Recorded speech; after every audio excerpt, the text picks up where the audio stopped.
Well, good morning, everybody. Good morning, and welcome to our monthly kindness circle with Jill's Year of Kindness community. Unfortunately, Jill is sick this week, so I'm going to be taking things over. I'm going to channel my inner Jill. And Jill, as Jill does, start off with the kindness quote. And today the quote is, when we feel love and kindness towards others, it not only makes others feel loved and cared for, but it also helps us also to develop inner happiness and peace. And that is from the 14th Dalai Lama. If you have not yet entered your information into the new skills share sheet, I'm going to be posting that into the chat right now. And also the link where you can view the responses. We did lose access to the previous documents. So if you filled it out before last month, we do need you to submit your information again. But again, that's purely voluntary. It's not required. And our only ask is that you do not add anybody from this list onto your email list. You use this list to connect with them as you need to. So there's that information. Now, without further ado, I am going to introduce our special guest, Tarek Haddad. Tarek Haddad was a Syrian refugee and is now living his new life with his entrepreneurial family in Canada's East Coast. He is the founder and CEO of Peace by Chocolate, the recipient of the EY Atlantic Entrepreneur of the Year 2021, named one of the top 25 immigrants in the Maritimes, selected by Google as the National Hero Case, and was awarded RBC's Top Immigrant Award and Entrepreneur of the Year in 2020, and finally Queen Elizabeth II's Platinum Jubilee Medal. Since Tarek's arrival on Canada's East Coast in 2015 as a Syrian Canadian newcomer, he has been invited to speak to countless audiences across Canada and internationally. He's had the privilege to meet former President of the United States, Barack Obama, Canadian prime ministers, and had conversations with many world leaders. In January 2020, Tarek received his official Canadian citizenship, which garnered international attention, and he cannot wait to collect more stamps in his passport. His family's journey has been detailed in a book called Peace by Chocolate, as well as a feature film, which is now streaming online worldwide everywhere after it premiered in movie theaters across Canada and the US in the spring of 2022. And the movie is also called Peace by Chocolate. He was recently awarded Atlantic Business Magazine's 30 Under 30 Innovators. And that's just an amazing story, and I can't wait to hear what he has to say. Tarek, everybody, please welcome Tarek. Thank you very much, Marybeth. This is really an incredible honor. And hello, everyone. I'm speaking to you from Mi'kma'ki, the unceded and ancestral territory of the Mi'kmaq people. And I'm very honored to call myself now a proud Syrian, a proud Canadian, a proud Nova Scotian. I have come to this country because I believed in the power of kindness. I believed in the power of compassion. With my family in 2015 and 2016, after we lost everything to the war in Syria in 2012. And it's been an incredible honor of mine to be on stages speaking about our story and how the return on kindness, as I call it, the ROK, is much more important in anything we do in this life than the ROI, the return on investment. ROK is much more important than the ROI. When you see a stranger who is in need and help, and we in Canada, we are very well known for the value of that ROK. When we hold the door for the other person who's running to catch the grocery store door, or entering the mall, or helping a stranger who just lost, guiding them through the road and finding their own place and finding their own destination. All of these small acts of kindness are really, really important for the sustainability for us as a human beings. And I think without these small acts of kindness, I wouldn't be here today. There are a few stories that I really wanted to share with you. For those who are not familiar with our journey, Our family were well known in the Middle East for making chocolate. My father gifted my mother, without knowing her, 2 boxes of chocolate in Damascus in 1987. And she loved the chocolates because my father actually put a note inside one of those boxes that said, "I don't make chocolate, I make happiness." My mom loved that note. She came back and bought tons of chocolate and became the best customer for my father. And then these two human beings fell in love and they got married. That's how I was born. I was born because of that small act of kindness that my father really did. And that's how we got to know my mother. I'm also proud to be part of a big family who used to tell us in times of test, family is best. And I learned so much about generosity, hospitality, and kindness from my own family, from my grandmother, who used to host all of these little kids who were fleeing wars in Iraq and Lebanon and from anywhere around the globe.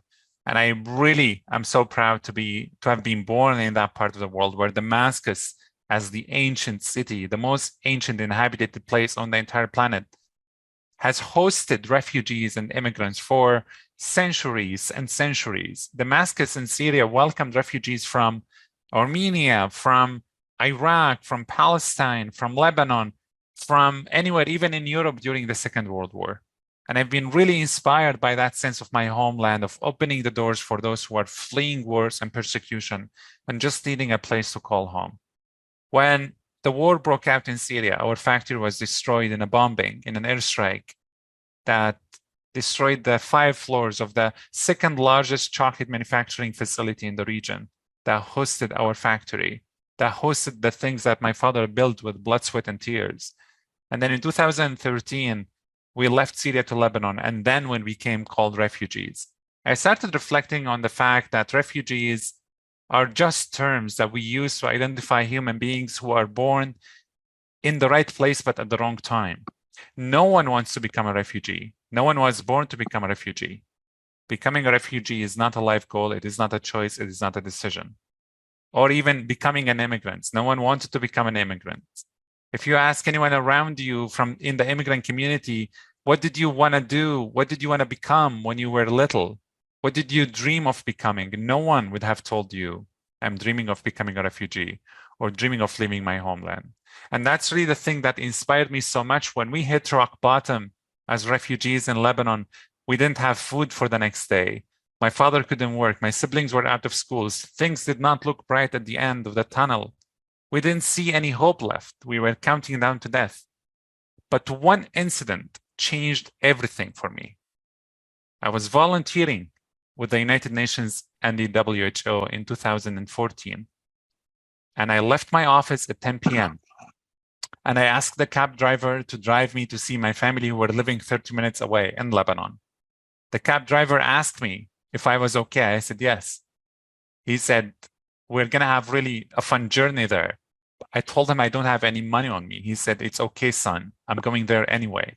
The cab driver had me in his car without having any money on me, although I offered to pay him the next day, but he did not accept it. He said, I'm going there anyway, son. I'm not going to accept it on myself to get paid from you, and you don't have any money. We arrived in our house, but during that 25-minute, 30-minute drive that I had with him, he would look at me and then he would ask me the questions. Can I help you with anything? You look really worried. You look terrified. I said, I'm trying to get my family out there. I'm trying to give my family another opportunity in life. I'm trying to have a fresh seed for a new beginning for everyone in my immediate and my expanded family. And then he said, son, why don't you immigrate? I said, I applied to 15 other embassies around the globe. No other embassy opened the doors for us. And then he said, why don't you go to Canada? And to be honest, I didn't hear about Canada before that, except in my geography class in grade 3. And I knew about Canada is the coldest country on the planet, where it is the country that escaped the ice age. And I was really worried that my family really wouldn't want to immigrate to Canada because of how the repetition of the weather was. But what I didn't know, what I didn't imagine, is that cab driver would give me all the advice and the tactics to go and apply to the Canadian embassy in Beirut. And I would thank him after the 30-minute drive. I would go to my home and I would apply to the Canadian embassy. A few weeks later, I would get a response from the Canadian embassy that I was approved for an interview for that scholarship. And then a few weeks later, they would invite my family to come with me. We started thinking about how transformational that small act of kindness was, not only for me, not only for my family, but for the next generations of our entire family. And I was so thankful for that cab driver who changed my life forever, whom I will never be able to meet again, whom I will never be able to thank, whom I will never be able to pay him back. But he contributed so much in that 25-minute drive and changed my life forever. And that's how Canada offered me and my family a resettlement opportunity. And that's how we ended up on Canada's East Coast, where we were given a second chance in life when all the doors were closed in our faces. The second story of kindness that I had for you. When I applied to come to Canada, I applied in March. I ended up here in December 18th in 2015. And I had no idea what to expect. I came here with absolute light spring and summer clothing. I had absolutely no clue what to dress for on December 18th. It's spring back in Lebanon. And when I landed in Toronto airport, they would call me and they would say, "Son, your flight is tomorrow to Halifax, to Canada's East Coast." And then I said, "Well, I don't want to go to Halifax. I want to stay in Canada." And then they told me Halifax is in Canada, just on the other side. I flew in Halifax the day after. And the moment I landed in the Halifax airport in Nova Scotia on Canada's East Coast on the Atlantic Ocean, I was coming down the stairs and I saw a group of warm-hearted human beings who welcomed me with open arms, without any prejudices or assumptions. And they opened their doors for me. And while I was going down the stairs, I saw them carrying flowers and signs and Canadian flags and saying, "Welcome to Canada, Tarek," in both Arabic and in English. They had no clue how much English I speak, although I spoke only a few words back then. They had no clue who I was. The only thing they had was my name. They had no clue how I looked like, although they told me afterwards that I was more handsome than Leonardo DiCaprio. But that's not the story. The story is really, when I landed and met this amazing group of human beings, they gave me everything they had. They gave me all the kindness they had. They gave me all the compassion they had. They didn't have to. And I think that's the beauty of kindness, is offering the things that you have to someone who doesn't have it without expecting any return on it. But you know, in the depth of your soul, that kindness begets kindness. Love begets love. Hatred and anxiety begets hatred and anxiety. Whatever you give, you will get back, whether you want it or not. And I think that's what this amazing group of human beings in the town of Antigonish, Nova Scotia, they have believed in themselves as amazing human beings. And that's why they invited me to resettle in their town. They have fundraised and they have come to the airport for 2 hours to welcome me, although they absolutely had no clue who I was. They didn't ask about my faith. They didn't ask about my background. They didn't know what my skin color was. They didn't know what my hopes and ambitions and dreams were. The only thing they cared about is that I was a human being seeking safety and peace. And that's absolutely the only little thing that they cared about. And it was very tremendously impactful to think about the idea behind this little act of kindness that they had made. And that it changed the lives, not only for myself. I was the first Syrian to land in this small town of Antigonish. And now there is over 150 Syrians who call this town home. Kindness has a ripple effect. Kindness is like a snowball that grows, from a little seed into something beautiful that nourishes and nurtures our connections and our communities. Kindness is the reason why I started the company and called it Peace by Chocolate, that cares about the golden 3 Ps: people, planet, and purpose. People, planet, and purpose are the 3 things that inspires me every single day to keep going and inspiring within our success story millions of people around the world, because I want them to know that from a small act of kindness that helped me and my family resettle in Canada, now we are on the way to become one of the top chocolate companies in the country. And I was explicitly told not to make any advertising for Peace by Chocolate here on stage, but it's really delicious, dark milk and white chocolate. And it's amazingly affordable. You guys can find it online at peacebychocolate.ca or on any other websites that you want. I was really proud to land in this small town with my family, to restart our lives again and give back to the country that has already given us a lot. And that's why when we were able to reestablish our business, the Fort McMurray wildfires that happened in Alberta had so much effect on our family that my parents were tearing up. And they said, now we have a roof above our head. Now we have a connection to the community, while other Canadians are suffering because of the wildfires. In our 5th month in the country, we felt the responsibility to give back to those who are suffering right on the other side of the country. That's what I'm telling you, when kindness begets kindness. And we started Peace by Chocolate because we believe that peace is the noblest value on earth that everyone should fight for.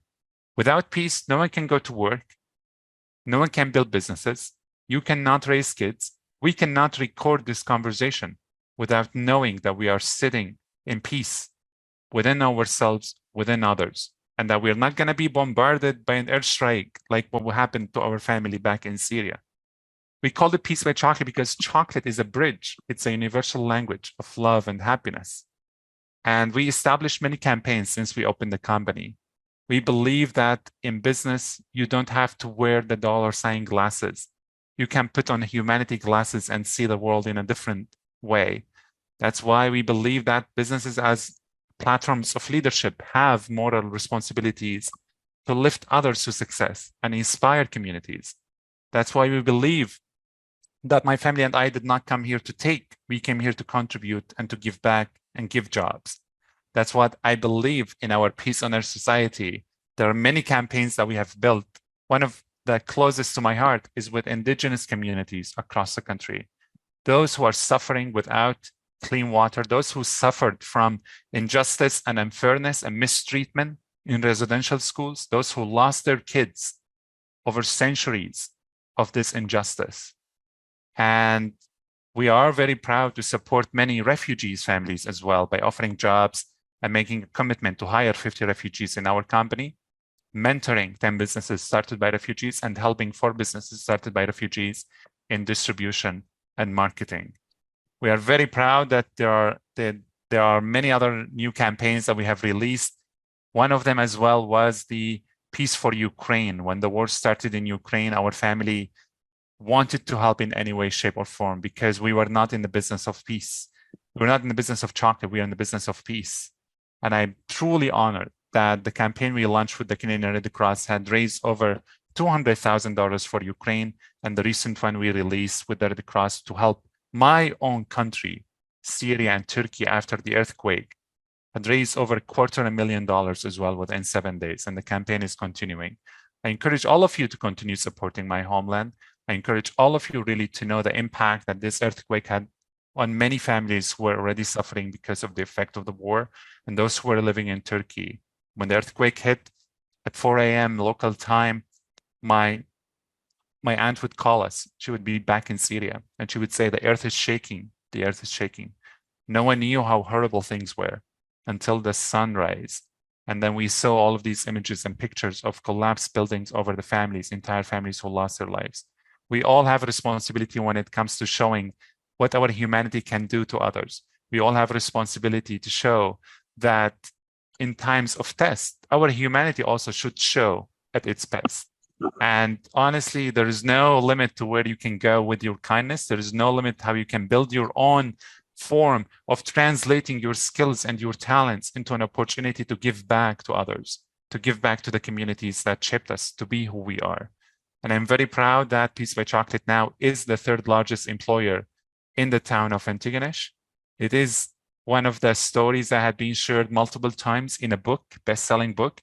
And at the same time, there's a movie, as Mary Beth was just mentioning, about our story that has been released everywhere in movie theaters. And I watched it 165 times. But I'm still impressed how handsome the guy who plays me is. His name is Ayham Abu Ammar. And we are really honored that our story keeps telling the world that you're not a victim for sharing your own story. You're a victor, setting the world on fire with your truth, because you never know who needs your light. You never know who needs your warmth. Keep being proud of your own stories. Keep being proud of sharing what you have with others, and keep being proud of your own kindness, because truly it is transformational, not only for you, but for the people around you. I want to finish by telling you a really wonderful quote that kept me going within all the challenges that we had been through. A friend of mine back home, when I told her that there's no hope, and then she would text me back, she said, Tarek, Maria Robinson once said, no one can go back and start a new beginning, but everyone can start today and make a new ending. I want this ending really to remind you of the power of kindness. I want this ending to remind you of the power of humanity, compassion, empathy, and spreading love, because love is the answer and hate is the cancer.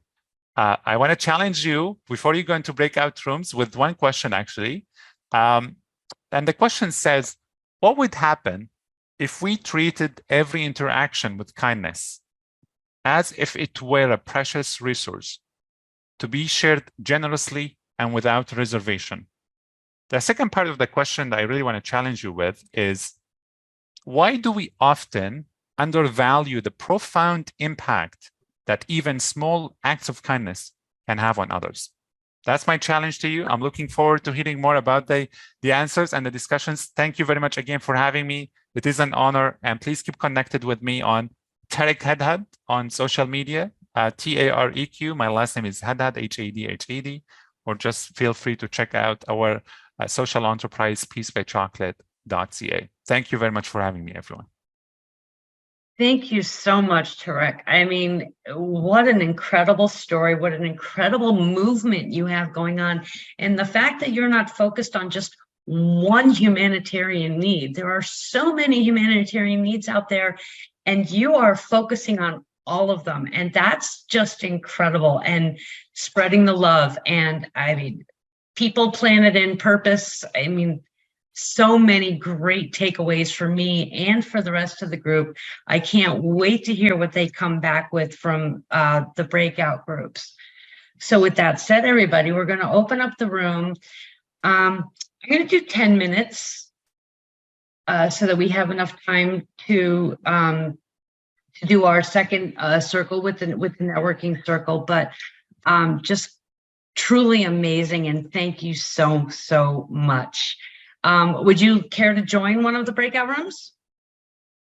Sure, that would be great. Yeah, actually, no, I want to be surprised. I really want to have, have equal listening to everyone. So I would be here in the main room, and whenever they come back, I would love to hear all the discussions. All right, great. Wonderful. All right, here we go, everybody. You guys know the drill. Shortest hair will be the timekeeper. Longest hair, you go first, and then name the next person. And there's about 5 to 6 people per room, so you guys will be good to go. Here we go.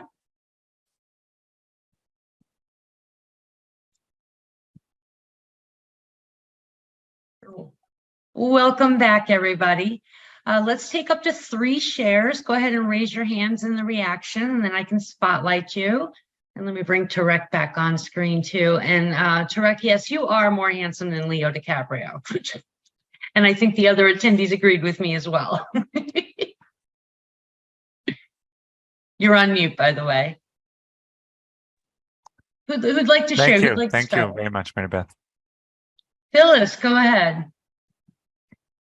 You're on mute. Yeah. Okay, well, I started to share and ran out of time, so I'll share with the whole group that there is a website called kindness.org. And now I've lost, there it is. And if you go there and you choose to, you can get cards. They will send them to you for free. And on one side, it says, smile, you've just been tagged. Experiments in anonymous kindness is the name of the game, and you're it. And on the back, it says, someone reached out to you with an anonymous act of kindness. Now it's your turn to do the same. Do something for someone, leave this card behind, and keep it going. So what I've been doing with these mostly is when I go through a fast food line or something, and I pay for a person behind me and I tell them to give them that card. Or sometimes if I'm at a restaurant, I'll call the waiter over and ask them to give me a check for someone, and I'll pay it and tell them not to say who paid it, but to give them their receipt and give them the card.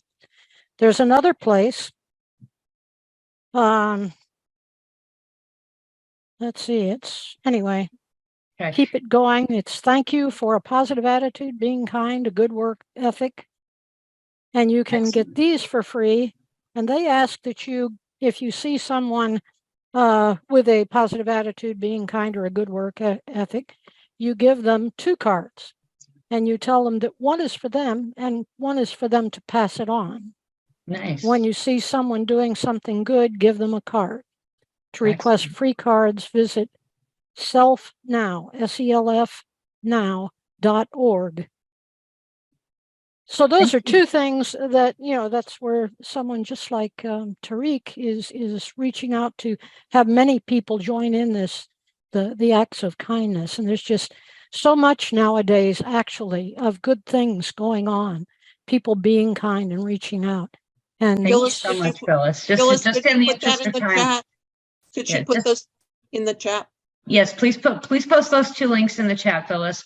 And just in the interest of time, I'm going to bring in Dr. Ann so that we have enough time for our networking circle.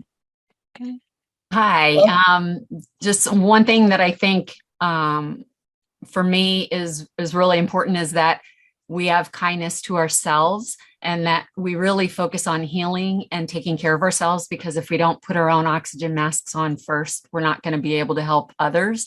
And I think that's a big reason why we have so many people that are undervaluing kindness, because they're not kind to themselves. So I just shared that I wrote a book and it literally launched today. And so, and I really focus on my own healing of childhood trauma, because it is, we can't help others unless we have our own oxygen masks on first. So.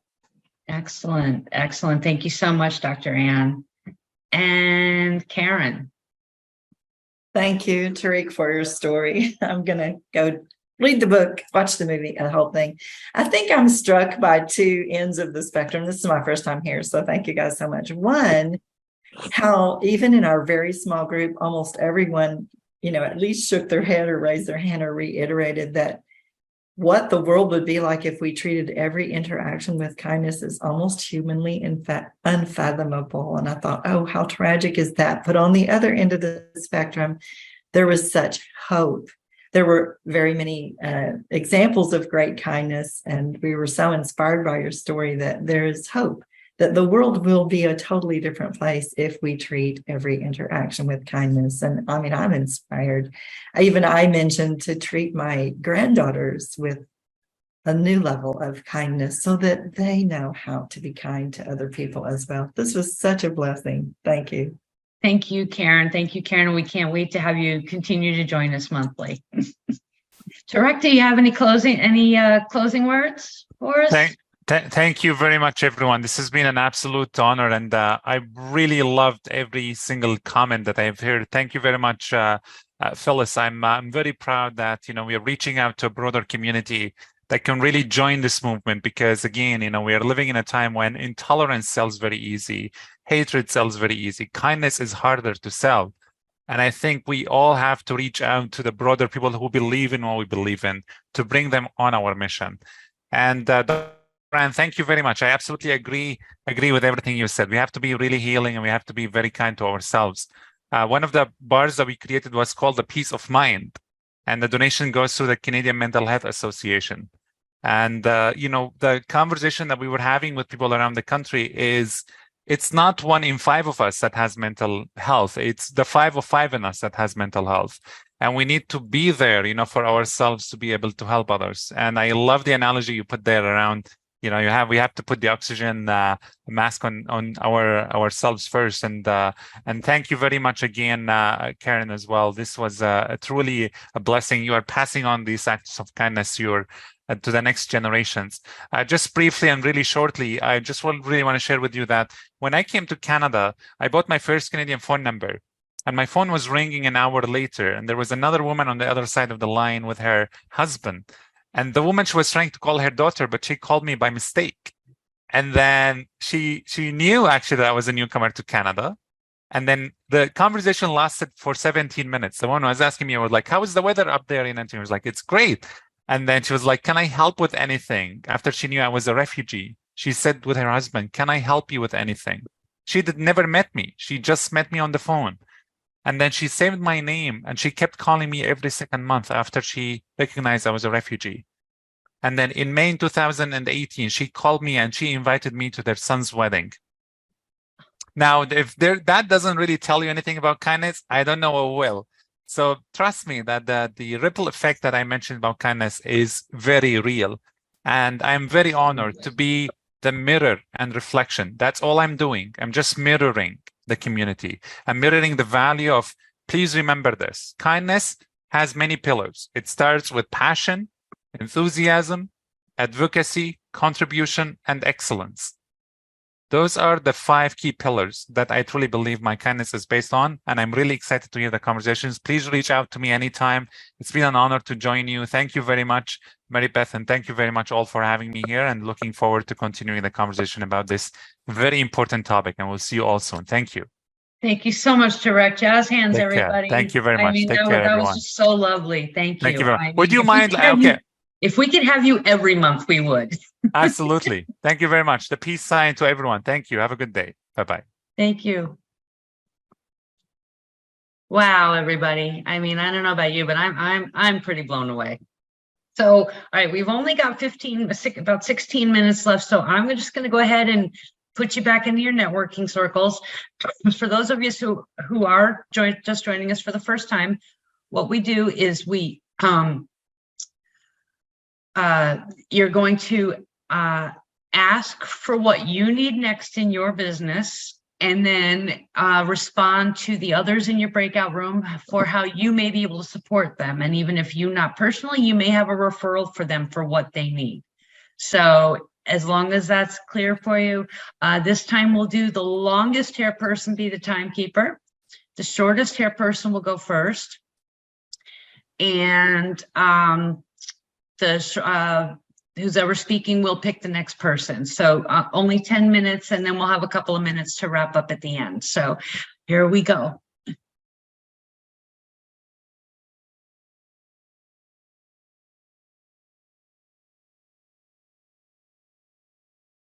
Jill. Thank you so much. I know that she really appreciates it. It's definitely been a challenge. We were supposed to have an event this week. So in case you were registered for Jill's boot camp starting this afternoon, we did reschedule it, and we've notified you by email, and we're working through the list to call everybody. Dr. Anna, you can go ahead and post the link in the chat for the attendees, sure. Does anybody have any last minute shares? We've got a couple of minutes left. How are the breakout rooms for you? Because usually we get some Zoom magic in these breakout rooms, and you end up getting put with exactly who you need at that moment. So I hope that happened for you guys again today. Okay, next month our call will be, we'll be back to our regularly scheduled programming on Wednesday, April 19th at 10 a.m. Pacific. We have another great guest lined up for you. And I will get the recording out to you guys within a day or so, and it will include the information on being able to connect with Tarek, the links for the Skillshare directory, and submitting your information, and whatever other important details I need to provide you at that point. So if nobody else has any shares, has anything else to share, we can wrap things up today. I'd like to mention that if you want the addresses and things that are in the chat, you can save your chat to your computer. Some of you may not know that. If you click on the little 3 dots that are next to the little emojis down there, it'll say save chat, and that'll save it to your computer, so you will have those email addresses. That's great. Thank you, Phyllis. Thank you very much for that reminder. Well, thank you again for joining us, everybody, and we will see you next month. Until then, keep being kind. Have a great one. Bye. Bye-bye.